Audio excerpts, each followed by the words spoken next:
Jagoro maduong' e migao mar arita Dr Raymond Omollo owacho ni piny owacho medo keto okenge mopogore opogore mar medo jiwa arita e konde duto ma pachoka.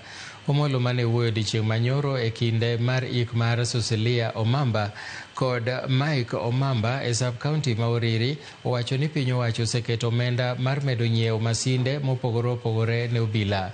Omollo bende nowacho ni piny owacho dhi medo kwan mar obila kokalo kuom kepo mar obila midhi tim machiegni ni.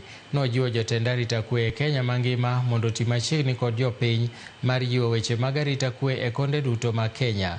Mike Omamba mane en achiel kuom jogo mane ochopo e liende ne onegi kod ji ma bende pod ok oyangi jumbe 2 mokalo e boma ma Migori. Is that on matters security, the administration of President Ruto is putting in a lot of resources to give our police officers equipment that are fit for purpose, but also to increase the number of officers. For the last 3 years, we've never had recruitment of police officers. And in the current financial year, within this month, we will be rolling out a nationwide recruitment exercise of 10,000 police officers. And I want to appeal to the youth and those who qualify to be ready.